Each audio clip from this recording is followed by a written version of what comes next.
aku tidak bisa hidup tanpa sehari tidak melihatmu serasa setahun itu boleh kan betul. Yang waktu diperlakukan sepenuh mumbul orang karu-karuan. Karena kelemahan yang waktu ini kan aku nek wong lanang nang maksudnya. Jadi wong waktu nek kapan dirayu sing lanang pinter ngerayu walaupun rupanya kayak bakul anu mesti aneh dulu. Maksud gue lagi. Gue kadang-kadang aku salah jumpa ke orang kaplak tapi pasarnya ayu. Sehingga kan bergakala mau lateng melangkekat, mau lateng ngelayu orang dari paksa. Karena kelemahan yang membantu itu siji rayuan, nomor loro apa mati bukan jumpa kekayaan apa nunggangnya ninjam kotak suka boncengannya main-main kan kayak coklat singa pot bodol mburi jadi kayak orang imbang kembang apik diwadai pot bodol maksud gue nek kok lanang nang mata jadi wong wis weruh bening iki omong ala kaya ngapa iso lan ngandel ya jalanan maksudnya jadi yang penting ayu menurut versi ini dewek ayu menarik buk kelakuan ala kaya ngapa niki ora peduli niku wong lanang bukan kelemahannya wong lanang nang mata kelemahannya wong wadon nang kuping. Sampai di sini rahasianya tuh aja dijajal. Ini kan rahasia. Mungkin sampai dijajal. Kalau kata-kata sifatnya rayuan, sing memabukkan, jadi dituliskan setara. Ada wong sing ditinjar kan kerasa. Oke, gonyong pede ngamen. Jadi apa tadi bahwa sirot itu kegelapan, penerangnya adalah keyakinan. Jadi sampai harus yakin, beragama itu harus yakin. Dan ketiga sama orang yakin, repot kan? Sampai sembahyang tapi orang yakin bahwa sholat sampan itu menjadi sababnya ridho Gusti Allah. Dikira surga itu kan merga rahmati Gusti Allah. Rahmati Gusti Allah itu digapai dengan ketika kita menjalankan perintah, kemudian meninggalkan larangan. Maksudnya, jadi ada sebab musabab di situ. Maksud surga karena rahmati Gusti Allah. Tapi wong oleh rahmati Gusti Allah itu kan pasti ada sebabnya. Sebabnya adalah apa?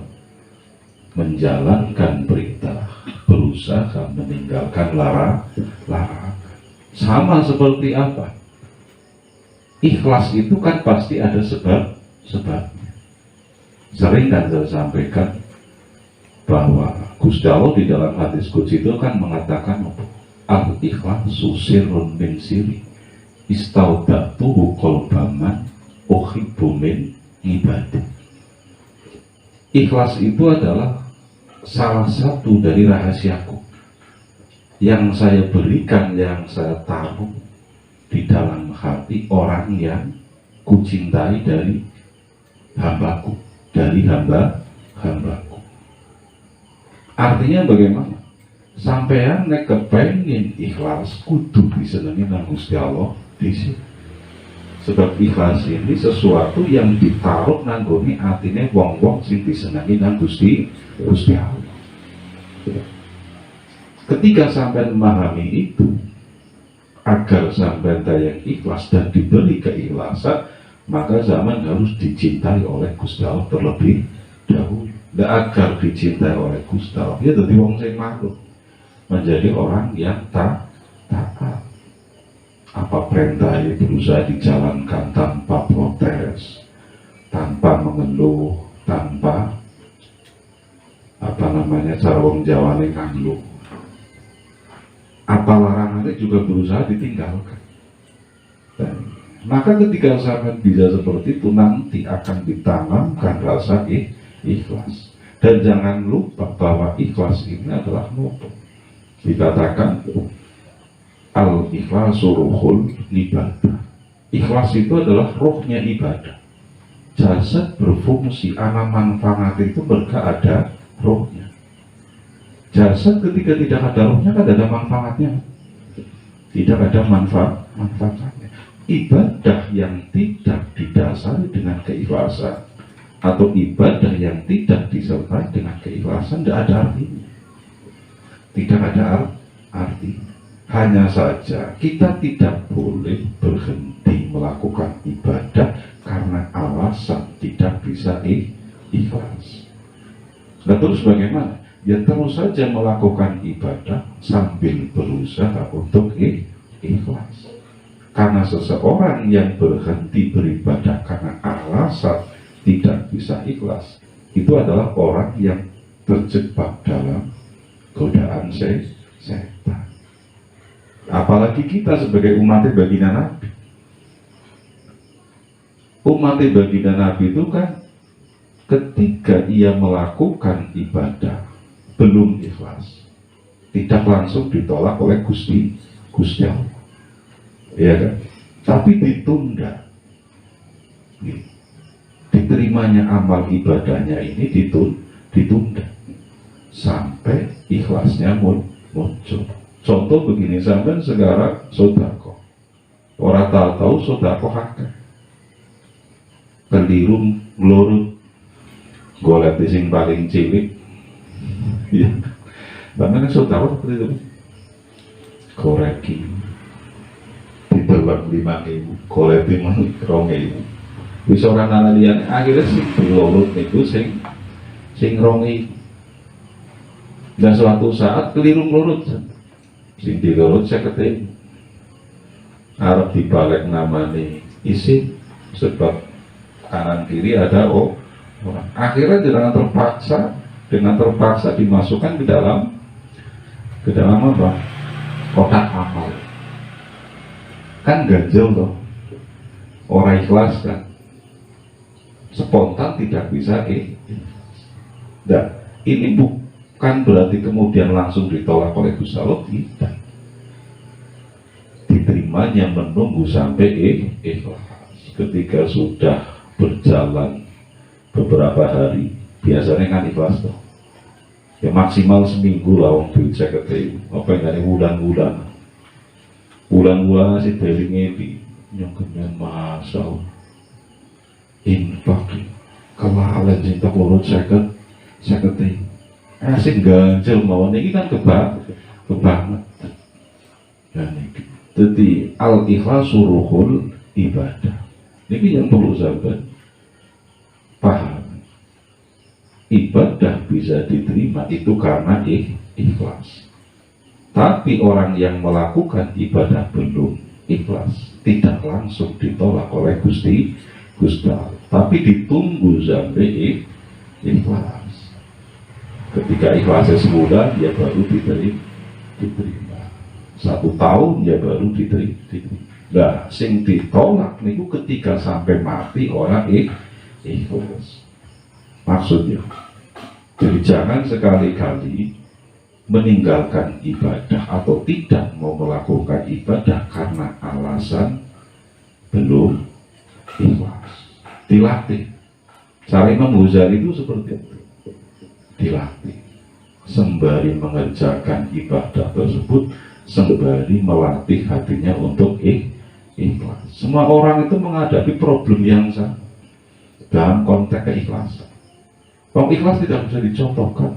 Sesuatu yang sifatnya batin itu tidak bisa dicontohkan. Sabar tidak bisa dicontohkan. Qanaah juga tidak bisa dicontohkan.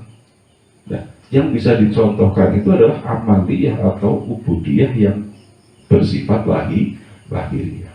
Sholat secara lahiriah, takbiratul ihram, berdiri, rukuk, i'tidal, sujud bisa dicontohkan. Iya kan? Tapi khusyuk coba, apa bisa dicontohkan? Apa sampai ketika sholat sampai dikru mripaten dalam panggonan sujud. Oleh maca falsafah sampai kemudian bisa dihukumi wong sing khusyuk. Tidak, karena khusyuk itu dibagi menjadi dua. Ada khusyuk secara lahiriah. Cara fikih khusyuk secara lahiriah itu apa? Sampai sholat menghadap kiblat, memandang tempat sujud matanya, kemudian tidak melakukan gerakan-gerakan anteng sholat. Itu tadi khusyuk secara lahiriah. Yang berat adalah khusyuk secara batiniah. Karena apa? Khusyuk secara batiniah itu apa? Hudurul qalbi alal ma'ruf. Atine hadir. Atine hadir. Kemudian apa lagi? Nek bisa sampai itu seakan-akan melihat Gusti Allah. Ketika sampai orang bisa melihat Gusti Allah, maka apa? Merasalah kita itu diperhatikan oleh Gusti Allah. Merasa diperhatikan oleh Gusti Allah saja itu sulit. Iya kan? Merasa diperhatikan oleh Gusti Allah saja itu sulit. Jadi kembali bahwa jangan sekali-kali berhenti atau tidak mau melakukan ibadah karena apa? Karena alasan tidak ikhlas. Karena ikhlas urusan hati, ikhlas khusyuk, hudurul qalbi itu urusan hati, perkara yang tidak bisa dicontohkan. Makanya agama itu dibagi menjadi dua. Ada yang ghaib, ada yang lahir. Kuburan lahir keton, tapi alam kubur ghaib. Ya kan? Nah, sesuatu yang sifatnya ghaib, yang tidak tampak, inilah yang tidak bisa dicerna dengan akal, maka yang dibutuhkan adalah keimanan. Alam kubur sampai tidak bisa melihat, belum pernah melihat. Yang bisa melihat itu adalah orang-orang yang telah mati. Yang dibutuhkan adalah keimanan. Yang sampai percaya, yakin, ya sudah. Itulah keimanan. Paham? Ada kalanya menggunakan akal, tapi ada kalanya menggunakan iman dalam melihat hal-hal yang berkaitan dengan agama. Alam kubur jelas dengan keimanan. Surga neraka karena kita belum pernah melihat, ya dengan keimanan. Mukjizat dengan keimanan, Allah dengan keimanan. Paham? Sing penting usaha. Tadi saya katakan wong sing berhasil utawa ora berhasil, tapi dia berusaha, berbeda dengan orang yang berhasil atau tidak berhasil tapi tidak disertai dengan usaha. Anak wong kepengen pinter, dia berusaha tapi orang pinter, mulia membuat Gusti Allah, mulia di sisi Allah. Anak wong bodoh orang pinter, tapi dia tidak mau berusaha, hina di sisi Allah. Karena usahanya orang yang ingin pintar walaupun hasilnya dia bodoh, niku dihitung ibadah oleh Gusti Allah. Sama orang yang berusaha ingin menjadi kaya tapi tetap melarat dengan orang yang melarat tidak mau berusaha untuk kaya, ini juga nilainya beda. Dia wong sing melarat tapi dia berusaha untuk kaya, tekun bekerja dan lain sebagainya, mulia di sisi Allah. Usahanya itu dihitung pahala oleh Gusti Allah. Makanya ada hadis yang mengatakan nopo, seseorang yang semalam atau di waktu malam hari tidak bisa tidur karena badannya capek, siang hari digunakan untuk bekerja, tidak bisa tidur karena capek, itu tekan subuh, dosa di Singapura karo Gusti Allah. Tapi orang melarat yang tidak mau berusaha, itu dihilang-hilang wong sing dolim, wong sing hina di hadapan Gusti Allah, karena dianggap orang yang tidak mau berusaha. Paham?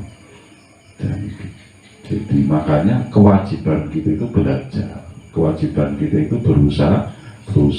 Pintar atau tidak itu urusan Gusti Gusti Allah. Kaya atau tidak itu urusan Allah. Nek ditetir dadi wong ora pinter, sing penting wis usaha nerima mawon. Mesti apik di sisi Allah. Wis usaha tapi ditetir dadi melarat ya sudah, nerima saja. Toh tetap mulia munggu Gusti